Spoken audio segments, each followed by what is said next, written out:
You're snuggling with your child on the couch, watching a movie. Suddenly, a tender, emotional scene comes on, and they lunge for the remote, fast-forwarding with a grimace. "Ew, that's so cringe," they exclaim. Maybe they happily accept a hug from you, but a moment later, they shut down when you express sadness. As a parent, you might be confused, frustrated, or worried about this. Today, I'll explore why some kids reject quote-unquote mushy or sentimental feelings and how you can help them navigate the full spectrum of emotions.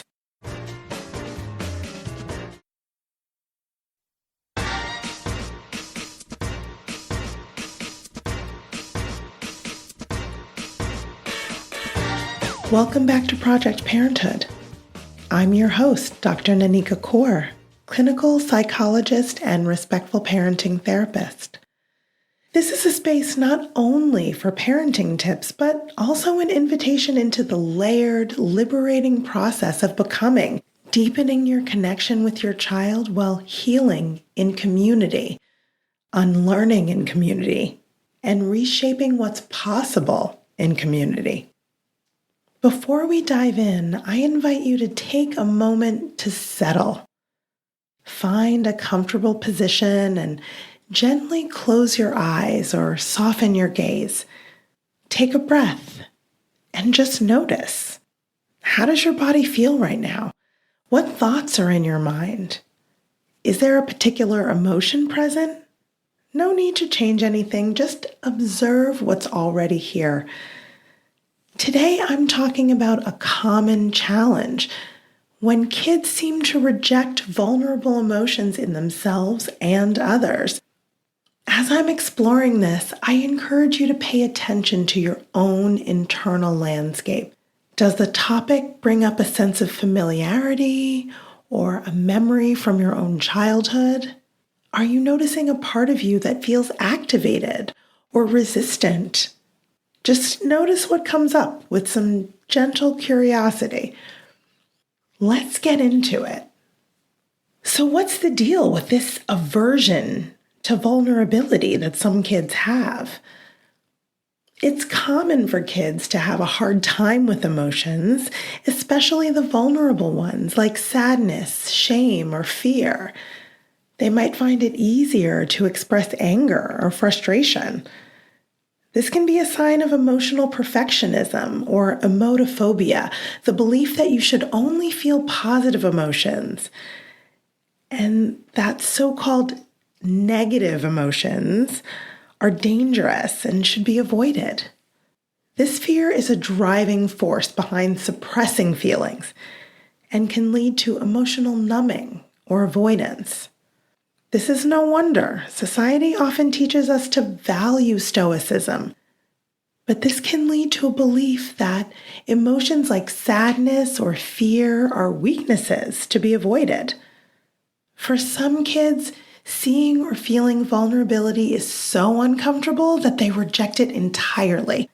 They might internalize a message that these feelings are bad or wrong, leading them to deny their own emotions and judge others for theirs. This avoidance can lead to significant problems down the line, affecting their ability to form deep, meaningful connections. Cultural and social conditioning are also contributing factors. Western culture's relationship with emotions is complex. Historically, certain emotions were deemed acceptable, while others were considered private or weak. These norms are deeply ingrained. In the media kids consume, they see emotional detachment celebrated as a sign of strength, which contributes to a collective difficulty with vulnerability. Your child's struggle isn't just internal, it's a reflection of the messages they've absorbed. And understanding this isn't about laying blame, but recognizing the context we're all in. It's also an opportunity to question the narrative that emotions are something to be mastered, and instead see them as natural, essential parts of being human. So here's your parenting toolkit for vulnerability avoidance. These are 5 ways to help your child develop emotional flexibility and tolerance for vulnerability. Number 1, be the vulnerable role model. You are your child's first and most important teacher. The most meaningful thing you can do is model healthy vulnerability yourself. This doesn't mean falling apart in front of your child. This looks like sharing your own emotions in a neutral, accessible way. For example, instead of saying, "I'm fine," when you're stressed, you could say, "Wow, I feel a little overwhelmed by my to-do list today. I'm going to take some deep breaths." When you make a mistake and feel self-critical, acknowledge it and model self-compassion. "I messed up and forgot to buy milk. Ugh, I feel a bit embarrassed about it, but it's okay, we can get it tomorrow." This teaches them that emotions are normal, temporary, and manageable. It shows them that vulnerability isn't a sign of weakness, it's just a part of humanity. Number 2, externalize your child's emotion. When your child is struggling with a strong emotion, help them separate themselves from the feeling. Instead of saying, "You're angry," try saying what you see. "That frown on your face tells me that anger might be visiting you right now." This is a subtle but powerful shift. It reframes the emotion as a temporary state, not an identity, and it also connects what their body is doing to how they feel inside. And you're also leaving the door open for correction. You're taking a guess, not making a statement of certainty. But ultimately, you're helping them see that they are not their feelings. You can also use metaphors like waves in the ocean to describe how emotions rise and fall. This big wave of sadness feels intense right now, and it will also pass. This approach allows them to observe their emotions without getting swept away by them. Number 3, create a culture of emotional language. Expand your family's emotional vocabulary beyond just happy, sad, and mad. Consider introducing a wider range of words like frustrated, disappointed, content, worried, or relieved. Read books and watch shows that have characters displaying a variety of emotions and talk about them. That character seems annoyed. What do you think happened? What do you think they're telling themselves about what happened that's making them feel annoyed? This gives them a snapshot into someone else's emotional world, helping them understand more about their own. When your child gets upset, again, you can narrate what you're seeing. "I see your hands are clenched and your face looks scrunched. Are you feeling irritated?" This gives them the words to articulate what's happening inside and connect that to what's happening in their body without judgment. Number 4, stay with the discomfort. When your child expresses discomfort with a vulnerable moment, don't rush to fix it or distract them or try to convince them to see things the way you see them. Instead, try to understand what's happening for them from their own point of view. If they say a scene in a movie is cringy, you can respond with curiosity. "That's an interesting word, cringy. What part of that scene felt cringy to you?" Then simply hold space for whatever they say. You can also offer a neutral observation. It can be really uncomfortable to watch people so vulnerable, can't it? This validates their feeling of discomfort without agreeing that vulnerability is something to be avoided. By not rushing to change their discomfort, you're teaching them that discomfort isn't a crisis and that they can stay with that discomfort and even learn something about it. Number 5, reframe weakness as connection.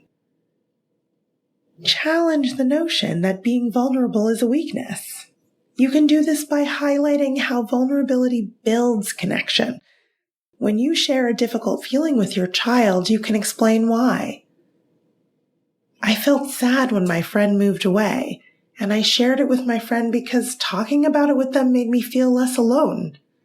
You can also point out instances of vulnerability in the world that lead to positive outcomes. Look at those kids on the playground. It took courage for that child to ask if they could join in the game, even though they might have been scared that the kids might say no. Now they're all playing together. This reframes vulnerability from a liability to a superpower for building relationships. Helping your kids navigate their feelings isn't just about making them nicer people. They sometimes need more tools that help them experience their full humanity. When we model and teach emotional flexibility, we're equipping them for a lifetime of healthy relationships and internal well-being. This is an act of liberation that can free them from the restrictive idea that some feelings are bad or weak. It's an invitation to embrace the full, messy, beautiful spectrum of human experience. So, as I close today's conversation, I invite you to turn your attention inward again. Take a moment to check in with yourself. Notice what images, memories, or thoughts arose for you as I talked about emotional vulnerability and avoidance. Were there any particular sensations in your body? How about emotions? Just notice what landed with you all by itself. You might find a part of you that felt uncomfortable with the idea of being vulnerable. And that's okay. See if you can acknowledge that part and offer it some kindness. You can ask it, what are you trying to protect me from? By simply befriending these inner experiences, you're already taking a step toward greater emotional flexibility for yourself, which helps you model that same resilience for your child. I hope you found this helpful. I'm really curious to know what you folks want to learn about. What parenting questions are keeping you up at night? What struggles you're feeling are overwhelming? I also want to know who you might want me to interview on the show. So share your thoughts with me via Instagram @BKParents. Send an email to parenthood@quickanddirtytips.com. I really want this era of the show to be about community, collaboration, and collective care. So if you're feeling inspired to reach out, follow that impulse to connect. I'll catch you next week. Project Parenthood is a Quick and Dirty Tips podcast. Our audio engineer for this show is Dan Firebend. Our director of podcasts is Holly Hutchings. Our digital operations specialist is Holly Hutchings. Our advertising and operations specialist is Morgan Christensen. And our marketing contractor is Nathaniel Hoops.